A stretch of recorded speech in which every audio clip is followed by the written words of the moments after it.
Suardi on tiitlikaitsjana 2 päeva järel liidri kohta, et kas oli nagu ette oodatud ka või ikkagi vaikselt lootsid?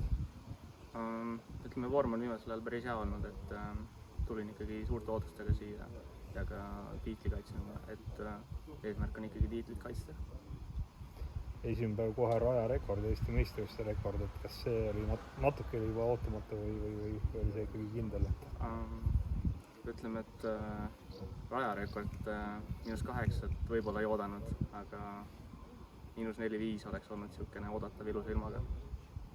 Lähimad jälitajad Sander Aadusaar ja Kevin Christopher Jegers suure tõenäosusega, kui veel mõlemad üks neist on küll rajal ja teine on juba maas, et kumb neist ohtlikumaks võib homme saada? Ma arvan, mõlemad on head mängijad, et ma arvan, et lihtsalt oleneb, kummal parem päev on see päev ja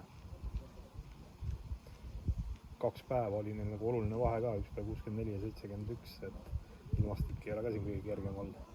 Täna pool mängu sai korralikult vihma ja ütleme, et lipud ei olnud kõige kergemad ning mängisin hästi, lihtsalt putt ei kukkunud ja sealt see vahe tuligi.